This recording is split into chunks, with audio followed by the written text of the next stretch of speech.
सागर भगवान गौतम बुद्ध, विश्व विभूति बाबा साहेब डॉक्टर भीमराव अंबेडकर,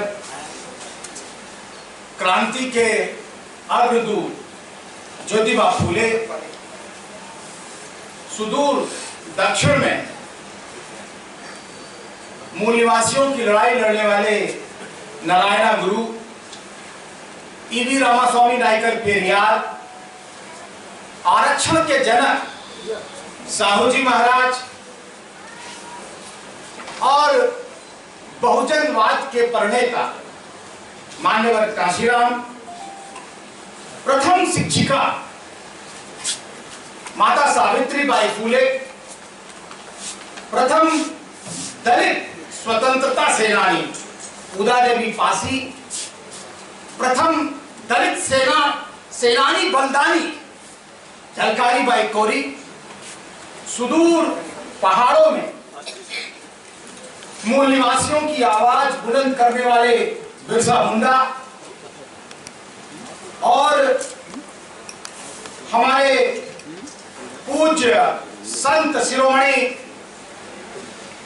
हर प्रांत में संत शिरोमणि, उन सबको नमन करते हुए आज की सभा के अध्यक्ष माननीय आदर्श जी, मुख्य अतिथि रिटायर्ड चीफ जस्टिस खेमकरण जी, मुख्य वक्ता प्रोफेसर वाइस चांसलर कटिमुनि जी, विशिष्ट अतिथि माननीय श्री कृष्णा जी और मंच आसीन हमारे साथी भाई मंडल जी, इस संभ्रांत सभागार में बैठे हुए सभी विद्युत जन, माताओं और बहनों और बच्चों, साथियों, अभी आपने बताया कि 5 घंटे तो मैं टेलीफोन पे ही बोल सकता हूं और टीचर हूं तो इसलिए 1 घंटे बोलने का तो डेली का प्रयास है ही है। लेकिन आज बगल में देवमणि जी खड़े और कुछ पीछे कुछ और लोग भी संचालन कर रहे हैं, तो आप समझ सकते हैं कि समय कितना कम है। लेकिन इस दलित दस्तक आंदोलन में जो लोग यहां पर बैठे हुए हैं, जो सीधे जुड़े हुए हैं, प्रत्यक्ष रूप से जुड़े हुए हैं, परोक्ष रूप से जुड़े हुए हैं, उन सबको साधुवाद करते हुए, धन्यवाद करते हुए अपनी ओर से और फाउंडिंग टीम दलित दस्तक की जो फाउंडिंग टीम थी उसको नमन करते हुए और आज की कोर टीम को नमन करते हुए 2 बातें मुख्तसर तौर से मैं करना चाहता हूं। जैसा कि बताया गया कि दलित दस्तक एक व्यक्ति का खेल नहीं, दलित दस्तक एक आंदोलन और वह आंदोलन सामूहिक आंदोलन है। उसका चेहरा, उसका मोहरा कोई हो सकता है, लेकिन साथियों, दलित दस्तक एक सामूहिक आंदोलन है, समाज का आंदोलन है, किसी व्यक्ति का आंदोलन है। और इस सामाजिक आंदोलन में आप यहां पर बैठे हुए, जो नहीं आए हुए हैं, जो यहां पर दूर है, वह सब जब तक दलित दस्तक को प्यार नहीं करेंगे, दुलार नहीं करेंगे, अपना कंट्रीब्यूशन नहीं करेंगे, तब तक ये आंदोलन हम लोग नहीं चला सकते, किसी भी तरह नहीं चला सकते। ये बात हमें लिख लेनी चाहिए। ये आपका विश्वास है, आपका प्यार है कि दलित दस्तक आंदोलन रोते हुए आंसुओं से शुरू हुआ। 5 लोग 10 लोग बैठ करके आंसू बहा रहे थे कि नहीं, अब बंद हो जाना चाहिए। लेकिन साथियों, जब आप समाज के लिए जुड़ते हैं तो समाज अपने आप जुड़ जाता है। जब आप समाज के लिए सामूहिक रूप से, व्यक्तिगत नहीं, मैं बार बार इस बात को जोर दे करके कहना चाहता हूं, व्यक्तिगत नहीं, सामूहिक। यह आंदोलन अगर सामूहिकता नहीं लिया होता तो देहरादून से आए हुए कुछ व्यक्ति, हाथरस से आए हुए कुछ व्यक्ति और जो दिल्ली से आए हुए व्यक्ति, वो एक दूसरे को नहीं जानते थे। वो पहचानते नहीं थे। एक विचारधारा आती है और वह सबको जोड़ने लगती है। यह विचारधारा का कमाल है कि अशोक कहां से आए थे मुझे नहीं पता था, और श्री कृष्णा जी कहां से आए थे हमको भी नहीं पता था, आदर्श जी कहां से आए हमको नहीं पता, ओमवीर जी कहां से आए किसी को नहीं पता, और सब लोग जुड़ते चले गए, कारवां बनता चला गया। यह है विचारधारा की जीत। इसलिए साथियों, दलित दस्तक को आप विचारधारा से जोड़ करके सामूहिक नेतृत्व की तरफ देखिए, व्यक्ति और व्यक्तिवाद की तरफ मत देखिए। यह विचारधारा का खेल है, वरना आप हमारे पास नहीं आते। इसलिए मैं इस बात को बार बार रेखांकित करना चाहता हूं, अगर विचारधारा से जुड़ेंगे तो एजेंडा 2050 नहीं, मुझे लगता है 3000 भी हमारे साथ होगा। अगर विचारधारा से जुड़ेंगे, व्यक्ति से जुड़ेंगे, तो आप समझ लीजिए कि 2015 भी लगा हुआ है, यहां पर 2015 भी लगा हुआ है।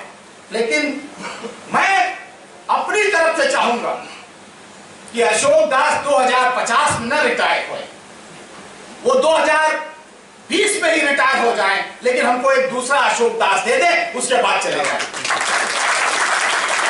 इसलिए साथियों, विचारधारा के साथ साथ विश्वास भी जरूरी है, और विश्वास नैतिकता के साथ आता है। अगर व्यक्ति में नैतिकता है तो विश्वास बढ़ेगा, और नैतिकता है तो विचारधारा अपने आप बढ़ेगी। वरना मूर्ति तो लगी है बुद्धा की और मन में है पाप, बाबा साहब की बात करेंगे लेकिन अमानत में खयानत करेंगे तो कैसे आंदोलन चलेगा? बड़े बड़े आंदोलन धाराशाही हुए। इसलिए मैं इस मंच से, दलित दस्तक के मंच से, और अपनी कोर टीम, अपनी फाउंडिंग मेंबर वाली टीम, उन सब के बिहाफ पर आपको यह विश्वास दिलाना चाहता हूं कि कम से कम दलित दस्तक की टीम का अगर कोई भी व्यक्ति कहीं भी किसी भी प्रकार की कोई त्रुटि पकड़ता हुआ पाया जाए तो वो उस दिन उस टीम का मेंबर नहीं रहेगा। यह हमारा अपना रिजॉल्व है। इसलिए नैतिकता और ज्ञान, ये जो संबंध है, इसको हमें बनाए रखना चाहिए। अब मैं ज्यादा समय न लेते हुए दलित दस्तक एजेंडा जो एडिटिंग किया था, एडिटर साहब देख लीजिए, वही लिखा है ना, वो अपने लिए क्या था? नहीं, वो एडिटिंग आप अपने लिए कैसे कर सकते हो, तो टीम का काम था। दलित दस्तक एजेंडा 2050, ये एडिटर के मन और जिसे कहना चाहिए हम लोगों की बात है कि ये डिसाइड हुआ सामूहिक रूप से।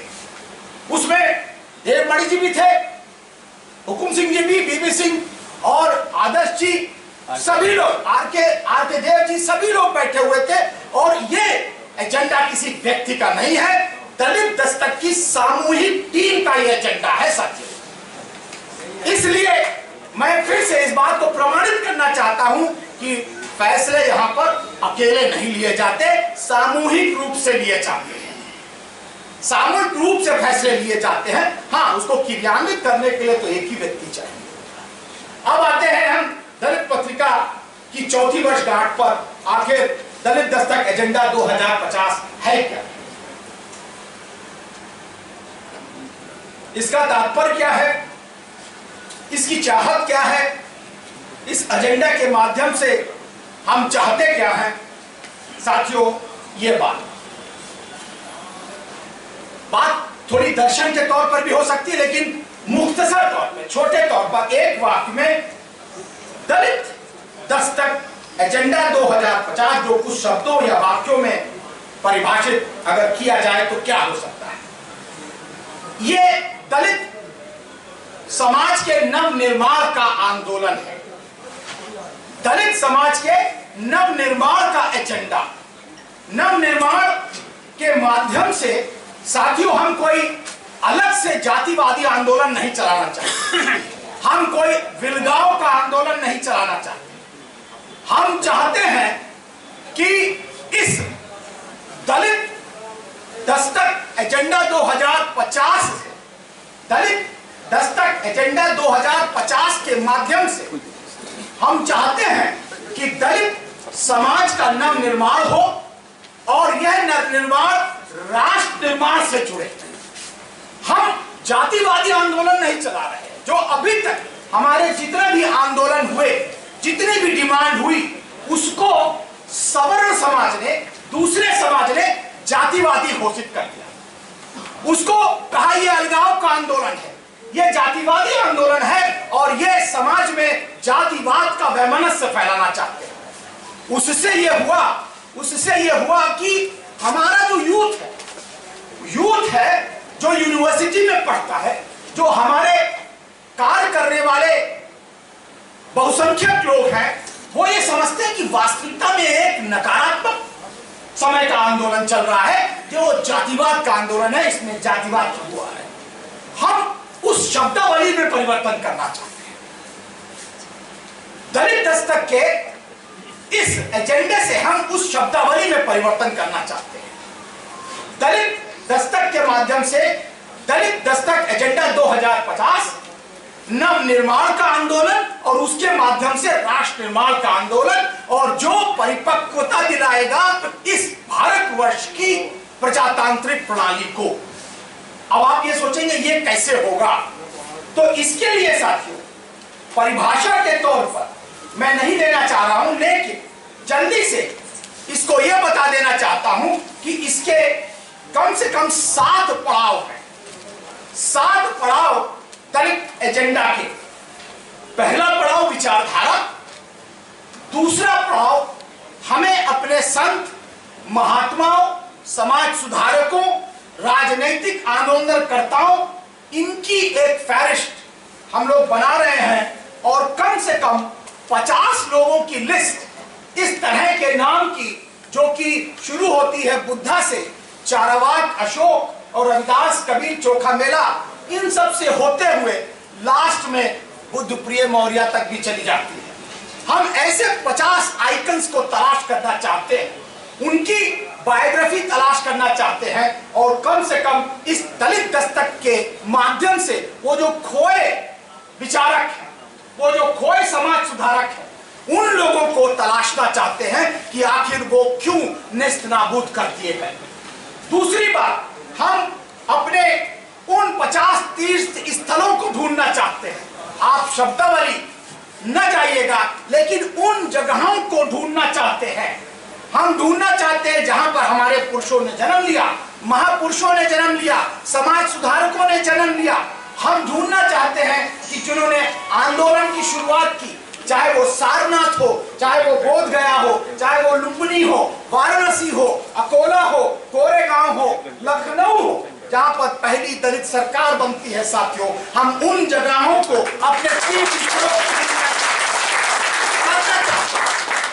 हम 50 फेस्टिवल्स ढूंढना चाहते हैं अपने समाज के, जयंतियों के रूप से शुरू करके, चाहे वो बुद्धा जयंती हो, चाहे वो रविदास जयंती हो, कबीर जयंती हो, फूले जयंती हो, नारायण गुरु जयंती हो। इन जयंतियों के माध्यम से हम 50 जयंतियों को, और भी हो सकते हैं, लेकिन अपनी छोटी सी बुद्धि, जो हमारी तोड़ दिन की बुद्धि थी, उसको हम लोगों ने एक साथ एकत्रित करके यहाँ पर रखने की कोशिश की है। आप उसमें बढ़ा सकते हैं, 50 नहीं, वो 100 हो सकते हैं। हम देख सकते हैं कि आने वाले समय में यह कारवां आगे बढ़ेगा। उसी तरह हम 50 किताबों, मैगजीनों और लाइव को दिखाना चाहते हैं।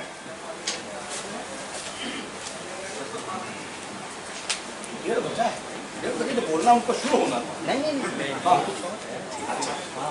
तो मेरा मानना यह है कि ये जो 50 मैगजीन्स हैं, किताबें हैं, हम शुरू कर सकते हैं। किताब धम्म पिटक से शुरू कर सकते हैं, विनय पिटक और अभिधम्म पिटक से होते हुए बुद्धा धम्म तक आ सकते हैं, और उसके बाद बाबा साहेब द्वारा निकाले गए जनता, समता, प्रबुद्ध भारत, सबको जोड़ सकते हैं। और आज के समय में जितने भी हमारे पास जो ऑटोबायोग्राफीज आई हैं, जो जीवन चरित्र आया है, हम उनको अपनी किताबों में शामिल कर सकते हैं कि ये हमारी पठनीय पुस्तकें हैं, ये हमारी जो विरासत है उसको आगे ले जा रहे हैं। इसी तरह साथियों हम 50 चिन्हों चिन्हित करना चाहते हैं, जैसे कि आप जय भीम कहते हैं, नमो बुद्धाय कहते हैं, और आजकल सिख समाज में आपने देखा होगा कि निकल आया है जो बोले सो निर्भय रविदास महाराज की जय।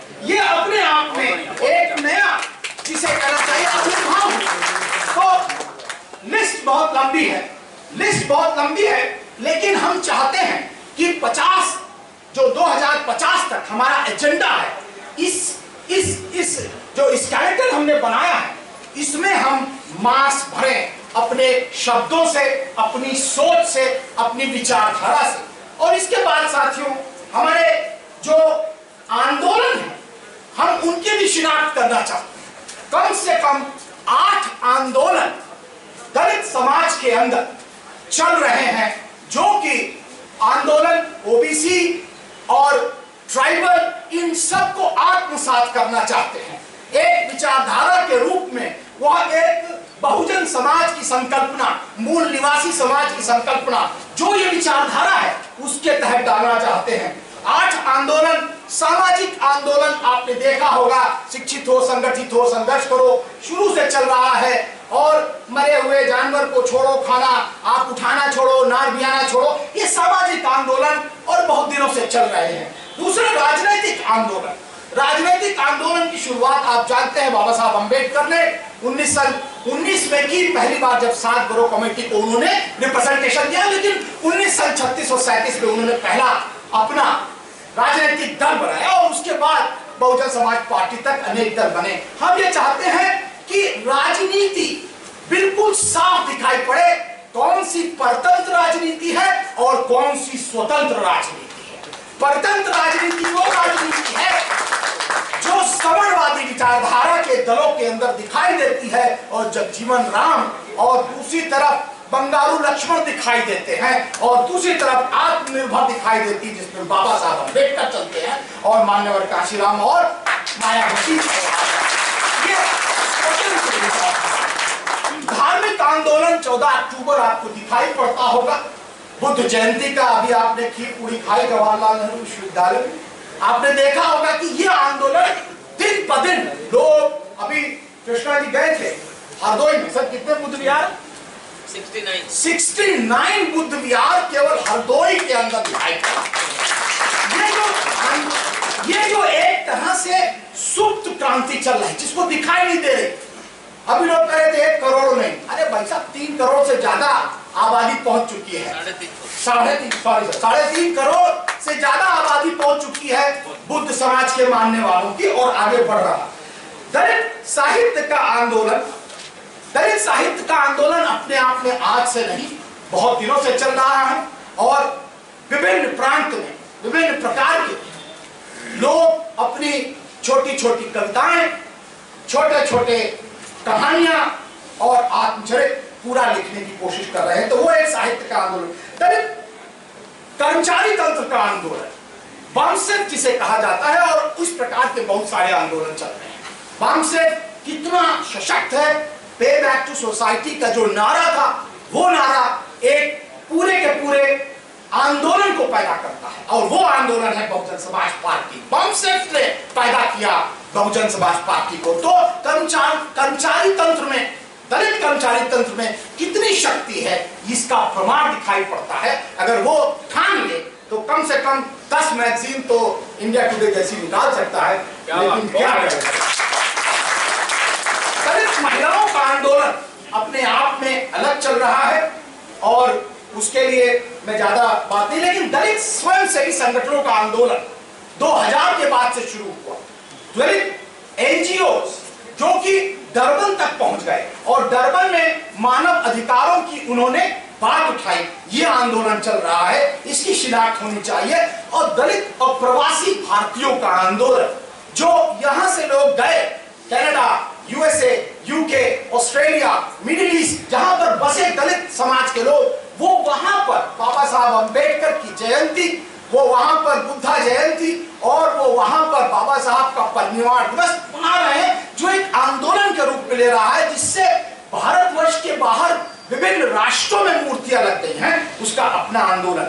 लेकिन साथियों, कुछ आंदोलन की तरफ हमें अभी नजर उठाकर देखना है, स्पेशली दलित युवाओं और छात्रों का आंदोलन, जिसकी शिनाख्त सुरेंद्र बैठे हुए हैं। मुझे लगता है और बड़ा आंदोलन अभी होना बाकी है।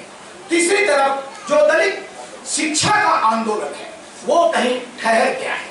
उसकी शिक्षा आंदोलन से तो हो रही है, पत्रिकाओं और पत्रों से हो रही है, लेकिन शिक्षा का आंदोलन के रूप में शिक्षा का लिया जाना, यह अपने आप में एक चैलेंज है। और इसी तरह सांस्कृतिक कर्मियों का आंदोलन, गली गली में, घर घर में एक गायक विद्यमान है, लेकिन एक साझा मंच उस संस्कृति को व्यक्त करने के लिए, उसकी अभिव्यक्ति के लिए वो नहीं हो पा रहा है। मुझे लगता है दलित दस्तक को उसमें थोड़ी सी पहल जरूर करनी चाहिए, क्योंकि अभी हमने केवल ऐसा मंच दिया है जिसमें लोग लिख रहे हैं। 10वां पास अगर कोई कविता लिख सकता है तो वो दलित दस्तक में भेज सकता है और छपेगी, मैं गारंटी देता हूं। लेकिन दूसरी जगह आप भेज के दिखाइए, क्या वो छपेगी? वो नहीं छपेगी। तो हमने एक मंच तैयार किया है और उस मंच के आधार पर मुझे लगता है दलित दस्तक का ये एजेंडा सामाजिक एजेंडा हो सकता है। लेकिन साथियों, मैं आपको विश्वास दिलाना चाहता हूं कि ये एजेंडा जो है वो प्रतिक्रांति नहीं है, ये एजेंडा प्रतिक्रियावादी नहीं। This is not an reactionary agenda. ये एक समानांतर पैरेलल संस्कृति की संरचना के लिए आंदोलन है, किसी के खिलाफ नहीं। हम ये नहीं चाहते आपका मंदिर बहुत बड़ा होगा, लेकिन मेरा भी बुद्ध विहार होना चाहिए। आपकी बजरंग बली की टेंपल बहुत बड़ी हो सकती है, मुझे कोई गुरेज नहीं, लेकिन मेरे भी बाबा साहब की जो है छोटी सी स्टैचू तो होनी ही चाहिए। बस केवल हम इतनी सी बात कर रहे हैं, किसी के खिलाफ, किसी के प्रति कोई प्रतिक्रिया नहीं, एक समानांतर संस्कृति की सकारात्मक स्वचन की बात कर रहे हैं, जिससे जो भुलाए हुए लोग हैं, अगर आप उनको याद करेंगे कि हाँ, उन्होंने केवल दलितों के लिए आंदोलन नहीं चलाया, उन्होंने मानव अधिकारों के लिए आंदोलन चलाया, ये शब्दावली होनी चाहिए। और जब मानव अधिकारों के लिए आंदोलन चलाएंगे तो राष्ट्र के लिए भी आंदोलन चलाएंगे। तो हमने जब चलाया दलितों के लिए आंदोलन तो हम तो जातिवादी हो गए, आपने अपने आंदोलन चलाया तो आप जिसे कहना चाहिए राष्ट्रवादी हो गए। ये कैसे हो सकता है? हम भी उतने ही राष्ट्रवादी हैं जितने कि आप राष्ट्रवादी हैं। इसलिए दलित दस्तक एजेंडा 2050 राष्ट्र निर्माण का आंदोलन है और हम सब राष्ट्र निर्माण के कार्यक्रम में जुड़ने जा रहे हैं, किसी जातिवाद के साथ।